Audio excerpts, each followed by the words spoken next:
Hello दोस्तों हम लोगों ने शांति निकेतन कार्यक्रम के बारे में तो पढ़ लिया है। अब हम शांति निकेतन कार्यक्रमों को क्या क्या किस प्रकार से कार्यक्रम की गतिविधियां थी और कैसे इसको चलाया गया और इसमें कौन कौन से महत्वपूर्ण बिंदु हैं और इस सब के बारे में आगे हम लोग देख लेते हैं कि युवकों की बातों को माने, उनके बताए गए मार्ग पर चले। ठीक है, इस प्रकार से देखिए हम लोग चलते हैं। नंबर फर्स्ट क्या कह रहा है इसमें कि शांति निकेतन कार्यक्रम में कैसे वर्क किया। तो पहला, ग्रामीणों को अपना सहायता स्वयं करने की भावना का विकास करना। शांति निकेतन जैसे सारे कार्यक्रमों में तो स्वयं की भावना, स्वयं सहायता करने पर बल दिया गया है। जो शांति निकेतन कार्यक्रम है जिसमें हम लोगों में अपना स्वयं सहायता करने की भावना का, सहयोग की भावना का विकास करना पड़ा और उन्हें यह सिखाया गया कि उन्हें अपना काम, अपनी मदद स्वयं करनी चाहिए। हमेशा मदद मांगने के लिए दूसरे के समक्ष ना तो हाथ फैलाना चाहिए और ना ही गिड़गिड़ाना चाहिए। जो लोग अपनी मदद स्वयं करते हैं उनकी ईश्वर मदद करता है। इस सब के बारे में शांति निकेतन के बारे में बताया गया है। और दूसरा क्या कहा गया है, ग्रामीण नेतृत्व का विकास कैसे किया जाना है, इसके बारे में भी निकेतन कार्यक्रम में बताया गया है कि ग्रामीण नेतृत्व का विकास किस प्रकार से लोग ग्रामीण नेताओं की बातों को मानते थे और इसलिए ग्रामीण नेतृत्व का विकास किया जाना चाहिए।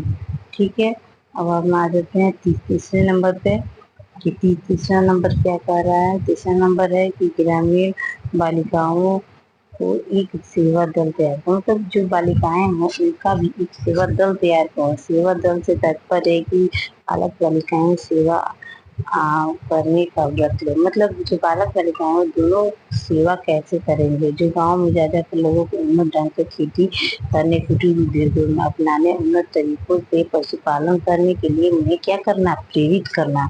मतलब गांव के लोगों में जाकर शांति निकेतन कार्यक्रम एक अच्छा एक रविन्द्रनाथ टैगोर जी ने शुरू किया था और इसमें उन्होंने ये भी बताया है कि कैसे हम सेवा दल तैयार करके बालकों बालिकाओं का गाँव में जा कर लोगों को कैसे प्रेरित करेंगे, उनके कृषि पालन के लिए, कृषि उद्योग के लिए दूसरों की सेवा करें।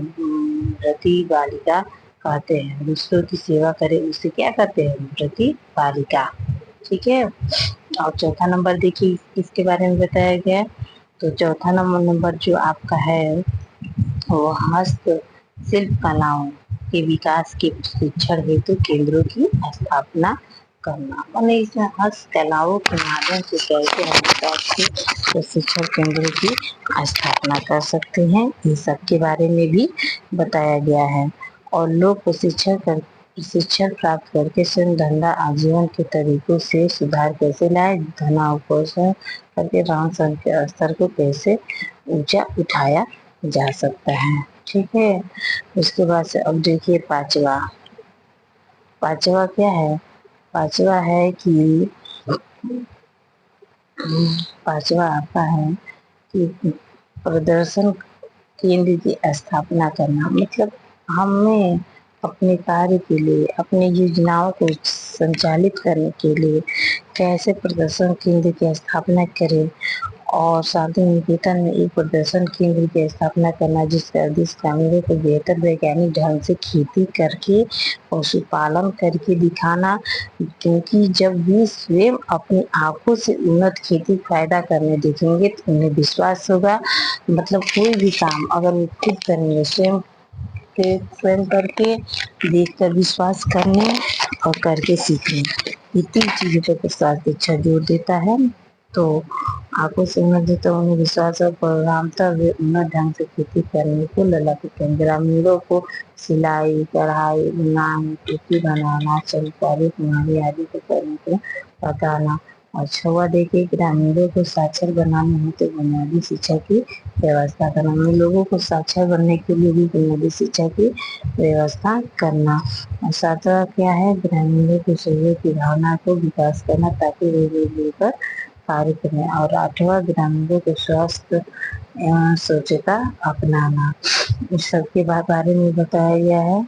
अब देखते हैं कि हम ग्राम कार्यक्रम की गतिविधियां क्या थी, मतलब किस प्रकार से ये कार्यक्रम कार्य कर रहा था। तो देखिए कार्यक्रम की जो गतिविधियां थी, इसके बारे में कार्यक्रम की जो गतिविधियां है, शांति निकेतन कार्यक्रम की मुख्य गतिविधियां थी।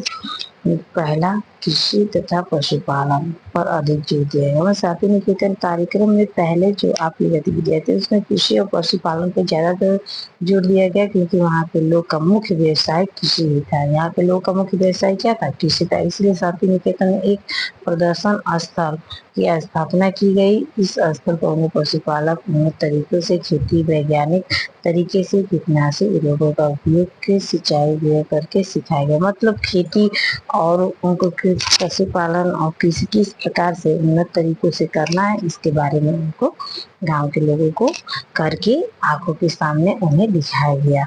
पशु को किस प्रकार से चारा दे और दूध उत्पादन अधिक कैसे हम लोग उन्नत बीजों का प्रयोग करके और अलग तरीके से कार्य करके कैसे अपने। अब दूसरा देखिए, स्वास्थ्य सुरक्षा हेतु प्रयास करना। मतलब स्वास्थ्य सुरक्षा हेतु दूषित पेयजल पीने, गंदे जगहों पर रहने तथा खाना पकाने, गंदे बर्तनों में खाना खाने, अस्वच्छ वस्त्रों को पहनने, अस्वच्छ आदि को अपनाने से इसका सहन स्वच्छता पर भी इस योजना में ध्यान दिया गया। तो इस प्रकार से ये वीडियो, प्लीज मेरे चैनल को लाइक और सब्सक्राइब जरूर करिए। धन्यवाद।